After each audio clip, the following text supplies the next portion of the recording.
திருமிகு எஸ் ஜானகி அவர்களினுடைய நினைவஞ்சலிக்கு வருகை தந்திருக்கிற உங்கள் எல்லோரையுமே வரவேற்கிறோம். நாங்கள் 8 பேர் உங்கள் எல்லாருக்குமே தெரிஞ்சிருக்கோம். நாங்கள் 8 பேர் சேர்ந்து தான் இந்த நிகழ்வினை ஒருங்கிணைச்சிருக்கோம். அகிலா ஸ்ரீதர், ரேவா, தமிழ் பொன்னி, ஜெய்ஸ்ரீ, பாலைவனலாந்தர், சவிதா, காயத்ரி, நான் ஜாதீபா.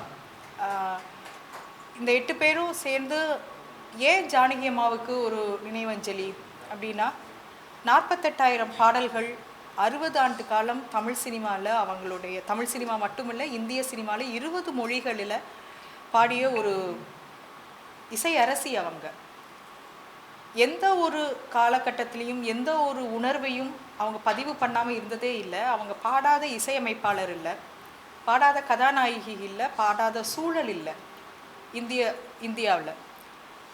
ஆனாலும் கூட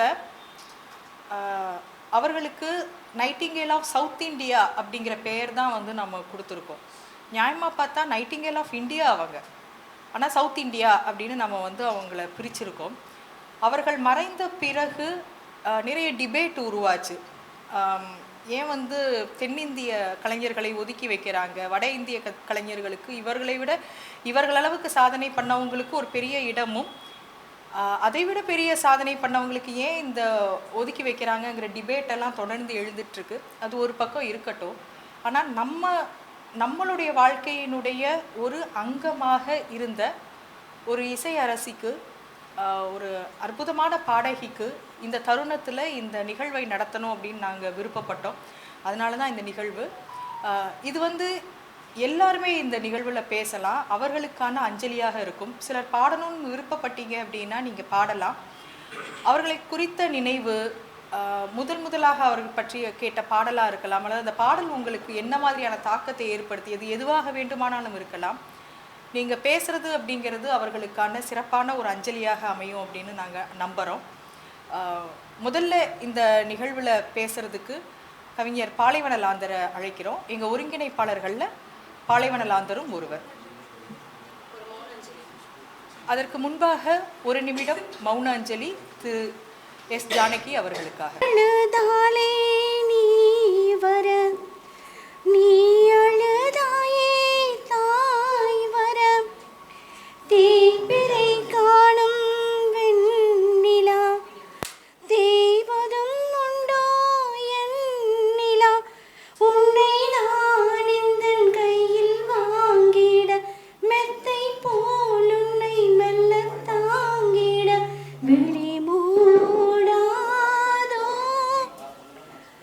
அனைவருக்கும் இனிய மாலை வாழ்த்துக்கள். பொதுவாக ஒரு பெண்மணியை பற்றி நம்ம பேசும்போது பொதுவாக எல்லாருமே அவங்களுடைய பெயர் சொல்லுவோம், திருமிகு அப்படின்னு சொல்லுவோம். 1938 பிறந்த ஒரு பெண்மணி இன்று வரைக்கும் எல்லாராலும் அம்மா என்று அழைக்கப்படுறவங்க எஸ் ஜானகி.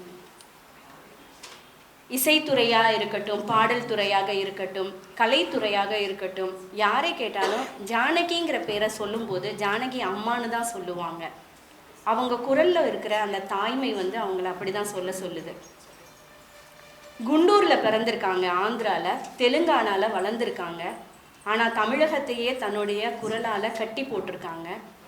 அரபு உள்பட, துளு உள்பட அத்தனை மொழிகளிலையும் பாடல் பாடியிருக்காங்க, ஆங்கிலம் உள்பட 7-8 மொழிகளை சர்வசாதாரணமாக பேசிய ஒரு இரும்பு மனுஷி ஜானகி அம்மா. அவங்க பாடல்கள் மட்டும்தான் பாடினாங்கன்னா இல்லை, அந்த பாடல்களுக்கு நடுவில், சங்கதிகளுக்கு நடுவில் நம்மோட சினுங்கல்களை வெளிப்படுத்தினாங்க. அந்த சினுங்கல் எழுதி கொடுக்கப்படாத சினுங்கல்களை வெளிப்படுத்தினாங்க. அவர்களோடு இணைந்து பாடிய அத்தனை பாடகர்களுக்கும் இவங்களை எதிர்கொள்ள முடியாமல் திணறினாங்க. இளையராஜாவோட இசையில் ஜானகி அம்மாவுடைய குரலை வைரக்கல்னு தான் இன்றைய வரைக்கும் சொல்கிறாங்க. தனிப்பட்ட வாழ்க்கையாக இருந்தாலும் சரி, ஒரு பொது நலனாக இருந்தாலும் சரி, என்னோட வேலை பாடுறது மட்டும் இல்லாமல் அனைத்துக்கும் குரல் கொடுத்துருக்காங்க. அந்த குரலோட ஒரு உச்சஸ்தாயி என்னன்னா, அவங்களுக்கு கொடுக்கப்படுற ஒரு மிகப்பெரிய இந்திய அரசால் கொடுக்கப்படும் விருதை தென்னிந்திய கலைஞர்களுக்கு தாமதமாக கொடுத்தது ஒரே காரணத்துக்காக எனக்கு தேவை என்னுடைய மக்கள் அவங்க எனக்கு கேட்டு கைத்தட்டுற அந்த பாராட்டு போதும்னு அதுக்கு முன்னாடி பல விருதுகளை அங்கீகரித்த ஜானகி அம்மா அந்த விருதை மறுத்திருக்காங்க. ஒரு அரசாங்கத்தை எதிர்க்கக்கூடிய துணிச்சலை அவங்களுக்கு அவங்களுடைய குரல் கொடுத்துருக்கு. அவங்களுடைய தன் சுய வரலாற்றில் அவங்க சொல்லும்போது, ஒரு பேட்டியில் சொல்லும்போது, அவங்க இசை பயில போகலை, தன்னுடைய சகோதரியோட துணைக்கு போய் உட்கார்ந்துருக்காங்க. அந்த வாத்தியார் கற்றுக் கொடுக்கும்போது இவங்க ஒரு சாதாரணமாக வெளியில இருந்து அதை கற்றுக்கிறாங்க. அந்த பிள்ளைகள் தவறு செய்யும்போது அந்த வாத்தியார் ஜானகி அம்மாவை கூப்பிட்டு அந்த சரணத்தை சொல்லும்போதோ அந்த குரலை சொல்லும்போதோ அவங்க மிகச்சரியாக சொல்லியிருக்காங்க. அவர் இவங்க கிட்ட தன்னிடம் தான் படிக்கும் மாணவிகளை இவங்க கிட்ட கற்றுக்குங்கன்னு சொல்லியிருக்காங்க. 3 வயதிலிருந்து கல்வி தன்னுடைய இசை ஞானத்தை அவங்க வளர்த்துக்கிட்டு இருக்காங்க. சுதந்திரத்திற்கு முன்னால் உள்ள காலகட்டத்தில் பெண்களோட நிலைப்பாடு எப்படி இருக்குன்னு நம்மளால் நினச்சி பார்க்க முடியும். டக்குன்னு ஒரு இடத்துக்கு போயிட முடியாது, மேடையில் ஏறிட முடியாது, பாடிட முடியாது. ஆனால் அந்த காலகட்டத்திலேருந்தே அவங்க தன்னுடைய பணியை ஆரம்பித்து மிக அழகாக நேர்த்தியாக கொண்டு தனக்கு கல்யாணமான பிறகும் தன் கணவனோடு இணைந்தும் தன் கணவனின் மறைவுக்கு பிறகும் ஒரு நேர்த்தியான வாழ்வியலை மக்களுக்கும் பெண்களுக்கும் கற்றுக் கொடுத்த இசை அரசி ஜானகி அம்மா. அவர்களை பற்றி நாம் தோண்ட தோண்ட எடுக்கின்ற தங்கம் போல பல விஷயங்கள் எங்களுக்கு கிடைச்சிட்டு இருக்குது. இந்த நிகழ்வு ஒரு அமெச்சூர் நிகழ்வுனாலும் எங்களுக்கு உங்ககிட்டேருந்து இன்னைக்கு கிடைக்கக்கூடிய தகவல்கள் அதை பரிபூரணமாக்கும் அப்படின்னு நாங்கள் நம்புகிறோம். எத்தனையோ மேடைகள், அந்த மேடைகளில் பாடலுக்கு இடையில் கிடைக்கிற அந்த 1 நிமிடம் 2 நிமிடம் ஜானகி அம்மாவை குறித்து சக கலைஞர்கள் பேசியது அவ்வளவு தகவல்கள் இருக்கு. திரு கமலஹாசன் அவர்கள் ஜானகி அம்மா கூட பாடும்போது தனக்கு ஏற்பட்ட சவால்கள் பற்றி சொல்லியிருக்காங்க. எஸ்பி பாலசுப்ரமணியம் அவர்கள், மறைந்த எஸ்பி பாலசுப்ரமணியம் அவர்கள் சொல்லியிருக்காங்க. இன்னும் பல கலைஞர்கள் நாம் யாரெல்லாம் பார்த்து வியந்திருக்கிறோமோ அவர்கள் அனைவரும் பார்த்து வியந்த ஒரு பொக்கிஷத்தை பற்றி இன்னைக்கு பேசுறதுக்கான வாய்ப்பும் சூழலும் அமைந்திருக்கிறது. உங்கள் அனைவரையும் அன்புடன் வரவேற்று நிகழ்வை தொடங்குகின்றோம். நன்றி. ஜானகி அம்மா பாட்டு எனக்கு சொல்கிறதுக்கு நிறைய நல்ல இன்சிடென்ட்ஸும் ஞாபகம் இருக்குது. ஆனால் நம்ம எல்லாருமே ஒரு சோகம் அப்படிங்கும்போது ரொம்ப கனெக்ட் ஆகும் நம்ம அந்த இடத்துல. எங்கள் அம்மாவுக்கும் அப்பாவுக்கும் சதாபிஷேகம் பண்ணிட்டோம். அந்த நிறைவில் இருக்கோம் எல்லோரும். அதுக்கப்புறம் ஒரு 23 days அப்போ பார்த்தா அம்மாவுக்கு சடனாக லோ சுகர் ஆகி தூக்கத்துலேயே கோமா ஸ்டேஜ் போயிட்டாங்க. அதுக்கப்புறம் 3 days கழிச்சு இறந்துட்டாங்க.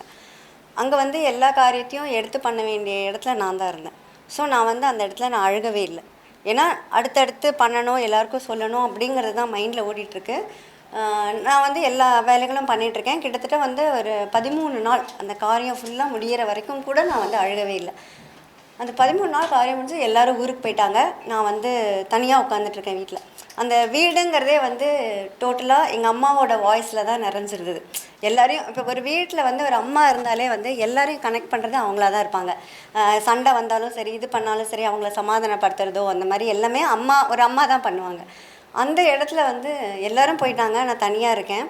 அப்போ பக்கத்து வீட்டிலேருந்து அந்த சின்ன தாயவள் சாங் அப்படியே என் காதில் வருது.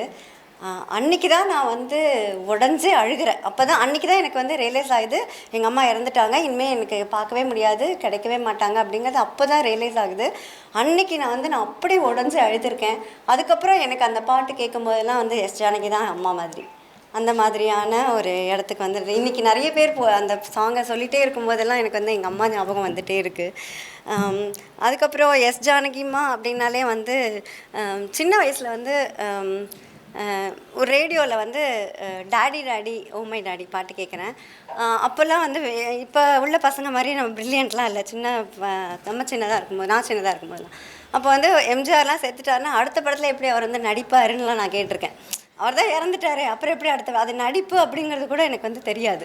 அப்படி இல்லை, அதில் அப்படி இருக்கும்போது ப்ளேபேக் சிங்கர்னு ஒருத்தங்க இருக்காங்க. அதை இவங்க பாட மாட்டாங்க, இவங்களுக்கு வேறு யாரோ பாடுவாங்கங்கிறதுலாம் எனக்கு அப்போ தெரியவே தெரியாது. இருந்தாலும் அந்த பாட்டை ரேடியோவில் கேட்கும்போது நான் நினச்சிக்கிறேன், சரி யாரோ சின்ன குழந்தைய பாட வச்சுருக்காங்க. ஓகே, எனக்கு அப்போ வேறு ஒரு டவுட்டு, ஒரு சின்ன குழந்தைங்கள கூட இப்படிலாம் பாட வைப்பாங்களா, அதுக்கெலாம் அலோவ் பண்ணுவாங்களா, ஏன் நம்மளெல்லாம் அப்போ இது பண்ணல அப்படின்ற மாதிரிலாம் நான் யோசிக்கிறேன். அதுக்கப்புறம் ரொம்ப வருஷம் கழித்து தான் எனக்கு வந்து தெரியுது அது பாடுறது வந்து ஜானகி அம்மா அப்படிங்கிறது. அதுதான் அப்படின்னு பார்த்தா அந்த ருசி கண்ட பூனையில் வந்து ரொம்ப மழலை வாய்ஸில் பாடியிருப்பாங்க கண்ணா நீ எங்கே சாங்கு. அதில் பார்த்தா வந்து ஒரு குட்டி பொண்ணுக்கும் ஒரு கிருஷ்ணர் வந்திருப்பார் முன்னாடி. அதில் அந்த பொண்ணுக்கு இருக்கிற டவுட் வரும், நீ நிஜமாவே நீ தான் வெண்ணை திருடுவியா அப்படிங்கிறத வந்து அதை கேட்கும்போது ஒரு ஆச்சரியம் இருக்கும் அந்த பொண்ணு அந்த வாய்ஸில். நிஜமா நீ தான் வெண்ணை திருடினியா? அடுத்தது அந்த பொண்ணு வந்து அடுத்து வந்து அட்வைஸ் பண்ணும், அப்படிலாம் செய்யக்கூடாது, நீ வந்து அதெல்லாம் வந்து தப்பு அப்படின்னு சொல்லும்.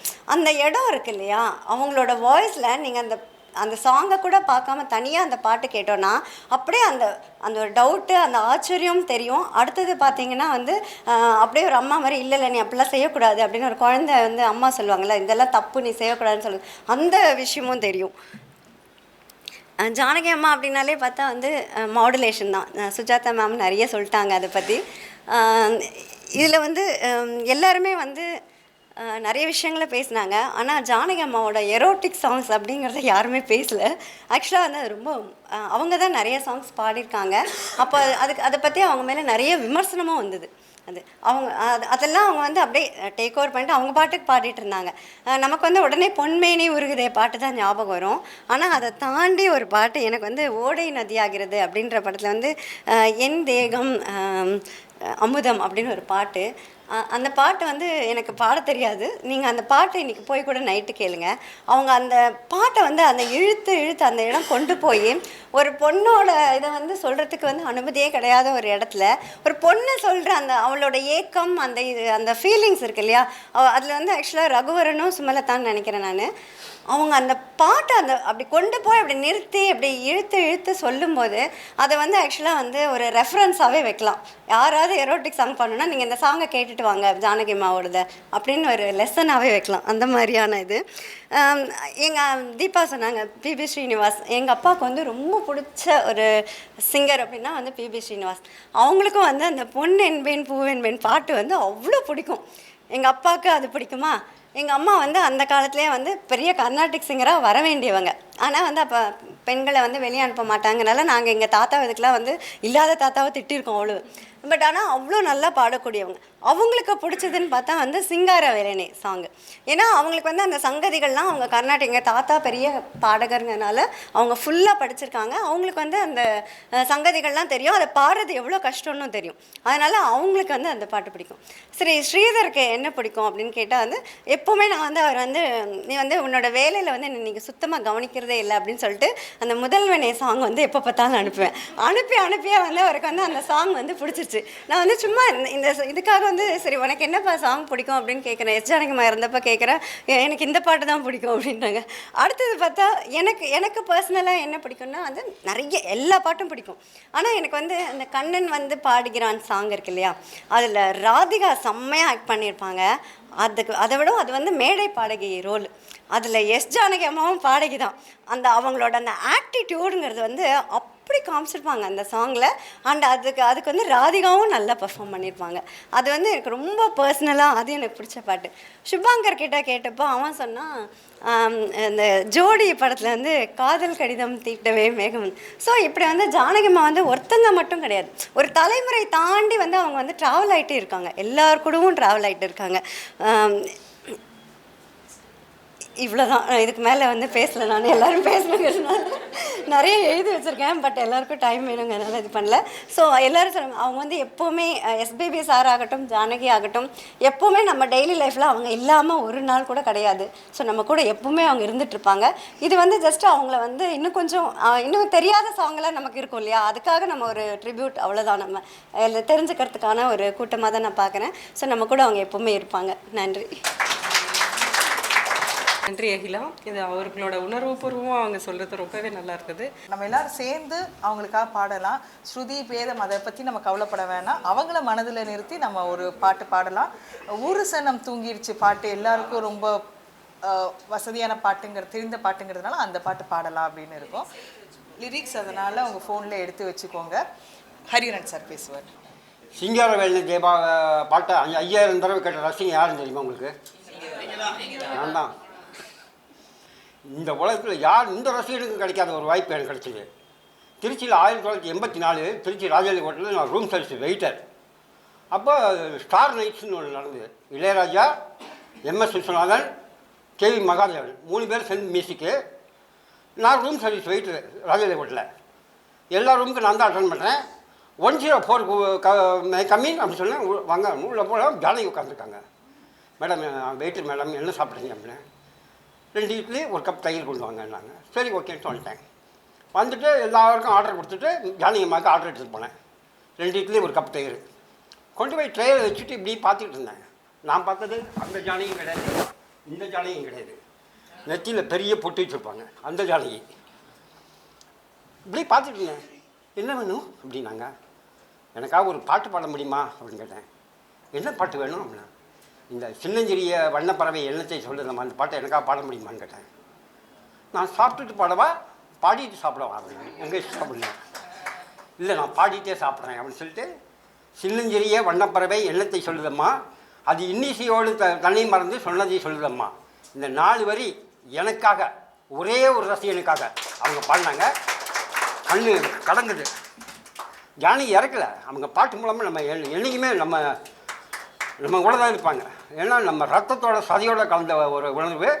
இது ஒரு அஞ்சலியாக நினைக்கல, அவங்கள ஒரு பாராட்ட விதா தான் நினைக்கிறேன். நன்றி. ரொம்ப நன்றி ஹரிஹரன் சார். வேறு யாராவது உங்களுடைய முரளி சார், திரு முரளி திரையனம் சார், வேறு யாராவது பேசணும்னு விருப்பப்பட்டீங்கன்னா நீங்கள் வரலாம். அதுக்காக தான், இந்த நிகழ்ச்சிக்காக தான் வேலூர்லேருந்து வரேன். ஓகேவா? பொதுவாகவே நான் ஒரு மைக் பர்சன் கிடையாது. எப்படி ஸ்டார்ட் பண்ணன்னு தெரியல. பட் எனக்கு ஜானகி அம்மான்றது வந்து குரல் கேட்கலையா? கொஞ்சம் அட்ஜஸ்ட் பண்ணிக்கோங்க. எனக்கு வந்து இவங்க சிங்கர்ன்றது மாதிரி அறிமுகம்ன்றதை விட எனக்கு ஃபஸ்ட்டு வைஜெயந்தி மாலா அவங்க இதுலேருந்து தான் எனக்கு தெரியும். ஏன்னா அப்பா வைஜெயந்தி மாலா கூட இருந்தாங்க காங்கிரஸ் பார்ட்டியில் வந்தபோது. அப்போது அடிக்கடி வீட்டில் ஒன்று சிவாஜி சார் படங்களாக ஓடும், இல்லைன்னா வந்து வைஜெயந்தி மாலா அவங்க பாட்டு சித்திரஹாரெலாம் வந்தால் ஹிந்தி பாட்டு, தமிழில் வந்தால் இவங்க பாட்டு தான் ஓடும். இப்போ இந்த தேனில் உள்ள ஒரு பாட்டு இருக்குல்ல, ஓஹோ எந்த தேவி, அந்த பாட்டு நான் வந்து ரொம்ப நாளாக வந்து அது வைஜெயந்தி மாலா தான் பண்ணாங்க போட்டுருக்கு அப்படின்னு நினச்சிட்டே இருந்தேன். ஒரு தடவை அப்பாவுக்கு அப்பெண்டிசிட்டிஸ் சர்ஜரி நடந்தது. அதை பார்க்க அவரை உடல்நலம் விசாரிக்கிறதுக்காக எங்கள் வீட்டுக்கு வந்தேன் வைஜெயந்தி மாலா. நான் வந்து ஒரு 10 வயசு இருக்கும். இதில் வேறு கொஞ்சம் ஜீரணிக்கிறதுக்கு கஷ்டமாக தான் இருக்கும். நான் எங்கள் அம்மாவோட தரப்புலலாம் எங்கள் பெரியம்மா எல்லாம் என்ன சொல்லுவாங்கன்னா, அவங்கள வந்து எங்கள் அப்பாவை கிண்டல் பண்ணுறதுக்காக உங்கள் அத்தை நடித்த பாட்டு அப்படின்னு சொல்லுவாங்க. எங்கள் அப்பா சைட்லலாம் இருக்கிறவங்களாம் என்ன சொல்லுவாங்கன்னா, பெரியம்மா நடித்த பாட்டு அப்படின்னு. எனக்கு இது ரெண்டுமே பிரச்சனை. ஏன்னா நான் அவங்களோட பாஸ்போர்ட் சைஸ் ஃபோட்டோ வீட்டில் இருக்கும். ரொம்ப சின்ன சின்ன ரேர் ஃபோட்டோஸ்லாம் இருக்கும். நான் அதை கட் பண்ணி எடுத்து ஒட்டி உள்ளே வச்சுப்பேன், நோட்டு அட்டைக்குள்ளார வச்சுப்பேன். அந்த மாதிரி வந்து அப்போதுலேருந்தே ஒரு இது கிரேஸ். அப்போ நான் ரொம்ப நாளாக நினச்சிட்டு இருக்குது என்னென்னா, இந்த அம்மா தான் இந்த பாட்டு பாடியிருக்காங்க, வைஜெயந்தி மாலா தான் இதை பாடுறாங்க அப்படின்னு. இப்போ அவர் அப்பாவை பார்க்க வரும்போது நான் கேட்குறேன், அம்மா இந்த பாட்டு நீங்கள் எனக்காக ஒரு 2 லைன் பாடணும். அசடு அதை நான் ஏன்டா அந்த பிராமின் பாஷையில் அவங்க சொன்னாங்க, நான் எப்படி அதை பாட முடியும், அது பாடினது ஜானகிடா அப்படின்னு. ஜானகி யார் அந்த பொம்பளை? இதில் தான் எனக்கு ஆக்சுவலாக இவங்க யார் அப்படின்ற மாதிரி. அதுக்கப்புறம் பார்த்தா நான் இடையில எவ்வளோ பாட்டு கேட்டிருக்கேன். புத்தம்புது காலை, காற்றில் இந்த இதெல்லாம் நான் வளர்ந்து வரும்போதெல்லாம் கேட்டிருக்கேன். ஆனால் இவங்க தான் அப்படின்ற மாதிரி எனக்கு அதுக்கப்புறம் தான் ஜானகின்ற மாதிரி நான் ஒரு விஷயம். ஸோ அது வந்து எனக்கு அவங்கன்னா பல பேரோட, அது வைஜெயந்தி மாலா இருக்கட்டும், சாவித்திரியாக இருக்கட்டும், அப்புறம் குஷ்பு வரைக்கும் இருக்கட்டும், எல்லாருக்குமே அவங்களோட அந்த அடாப்டபிலிட்டி, அந்த வாய்ஸ் வந்து ஒரு தண்ணி மாதிரி எல்லாருக்குமே அப்படி கலந்துரும். அப்படி அந்த மாதிரி ஒரு வாய்ஸ் சான்ஸே இல்லை. எனக்கு தெரிஞ்சு இளையராஜா சார்கிட்ட கோச்சிக்கிறதா இருந்தால் ஒரு விஷயம் எனக்கு இருக்குது. என்னன்னா, அவர் ஒரு இடத்துல சொல்லிட்டாரு, ஆஷா போன்ஸ்லி தான் ரொம்ப பயங்கரமான சிங்கர்னு சொல்லிட்டார். ஜானகியை கம்பேர் பண்ணாமல் சொல்லியிருந்துருக்கலாம், அது சொல்லிட்டார். எனக்கெல்லாம் ரொம்ப ஒத்துக்க முடியாது தான். ரொம்ப தீவிரமான ராஜா ரசிகர்கள் தான் நம்ம இருந்தாலும் அந்த ஒரு விஷயம் வந்து ஒத்துக்கவே முடியாது. ஏன்னா நிறைய உதாரணங்கள் சொல்ல முடியும். அதில் வந்து இப்போ நீங்கள் பொன்மேனி உருகுதை பாட்டுருக்கீங்க, அந்த பாட்டு நீங்கள் யோசிச்சு பார்த்தீங்கன்னா சாரோட பாட்டில் அது ஆரம்பிக்கிற இடமும் சரி, அது நடுவில் சஞ்சரிக்கிற விஷயமும் சரி, முடிகிற இடமும் சரி, இதில் ஒரு கிட்ட கூட வர மாட்டாங்க ஆஷா கோன்ஸ்லேயே செம சிங்கர் இல்லைன்னு சொல்லலை. பட் அவங்க அந்த ஒரு அஸ்கி இதுலேருந்து ஆரம்பித்து அந்த எரோட்டிக் விஷயத்துக்கு போய் அப்படியே அந்த காமத்தோட இதில் கலந்து ஒரு இடத்துக்கு போவாங்க, வாய்ப்பே கிடையாது. அதே மாதிரி இன்னும் நிறைய பாட்டெலாம் இருக்குது. எங்கள் சாரே வந்து என்ன பண்ணாருன்னா ஹிந்தியில் வந்து और एक प्रेम कहानिன்னு ஒரு படம் பண்ணார். அது வந்து மீண்டும் கோகிலாவோட ஹிந்தி வெர்ஷன். அந்த படத்தில் பார்த்தீங்கன்னா எல்லா பாட்டும் தமிழில் சரியான ஹிட்டான பாட்டு. உதாரணமாக பொத்தி வச்ச மல்லிகை அந்த பாட்டு அது வந்து ஆஷா கோன்ஸ்லே பாடிருப்பாங்க. அது ரெண்டுமே கேட்டு பாருங்க, சான்ஸே இல்லை. சார் இருக்காரு, இளையராஜா தான் மியூசிக் பண்ணுறாரு. இந்த மாதிரியான சில விஷயங்கள்லாம் வந்து எப்படி அவர் சொன்னாருன்றது இப்போ வரைக்கும் நம்பவே இல்லை. ஜானகி அம்மா கிட்ட கூட அவங்க வர முடியாது அப்படின்றது என்னோட தாழ்மையான ஒரு அபிப்பிராயம். வேலூர்லேருந்து வரும்போது எல்லாமே நான் அவங்க படத்தை கேட்டு வந்தேன். ஏன்னா ஒருவேளை நிகழ்ச்சி முடிஞ்சிச்சுன்னா ஒரு கில்ட்டியாக திரும்பணும். சரி, அட்லீஸ்ட் நான் கூட அந்த ஃப்ரெண்டுக்கிட்ட சொல்லிட்டு இருந்தேன், பாட்டு அது கேட்டுட்டு வரும். ஸ்ரீபெரும்புதூரில் சரியான டிராஃபிக் ஆகிடுச்சு, என்ன பண்ண போகிறோம் அப்படின்னு. எல்லா பாட்டுமே அநேகமாக நீங்கள் எல்லாருமே அதை பற்றிலாம் பேசியிருப்பீங்க. என்ன பாட்டு, எல்லா பாட்டுமே அந்த மாதிரி பாடி வச்சு போயிருக்காங்க. இப்போ நீங்கள் யாரோ சொல்லும்போது இல்லை அத்தை அப்படின்னு, எனக்கு வந்து அவங்க வந்து அதுதான் அதுலேருந்து ஆரம்பிச்சதுனால அவங்க அம்மா, அக்கா, அத்தை, சித்தி, லவ்வரு, பொண்ணு, நேற்று பிறந்த என்னோடய பொண்ணு, எல்லாமே அவங்க அந்த மாதிரி அவங்க கலந்து தான் இருக்கிறாங்க. அப்படி தான் நான் நினைக்கிறேன். ஸோ அவர் சொன்ன மாதிரி தான் அவங்களெல்லாம் வந்து சான்ஸே இல்லை. இறப்புன்றதெல்லாம் வந்து ஆர்டிஸ்ட்டுக்கெலாம் வந்து ட்ரூ ஆர்டிஸ்ட்டுக்கெலாம் வந்து இருக்கிறதுக்கு வாய்ப்பே இல்லை. அதனால் இதை வந்து ஒரு அஞ்சலின்றதை விட நீங்கள் சொன்ன மாதிரி அவங்கள பற்றி பேசிட்டே இருக்கிற ஒரு பாராட்டு விழா தான் நமக்கு எடுத்துக்க முடியும். தேங்க்யூ. பாஸ்கர் சக்தி சார் சொன்ன மாதிரி மைக்கேல் ஜாக்சனுக்குள்ளே நடக்கலை அப்படின்னாங்க. ஆமாம், ரொம்ப நெகிழ்ச்சியான ஒரு உணர்வுபூர்வமான ஒரு நிகழ்வு, ஒரு வகையில் ஒரு கொண்டாட்டமான நிகழ்வும் கூட. நன்றியுரைக்கு ரேவா அவர்களை அழைக்கிறோம். இப்படி ஒரு தாலாட்டு கேட்கவா, அந்த தாலாட்டில் என் கதையை கூறவா.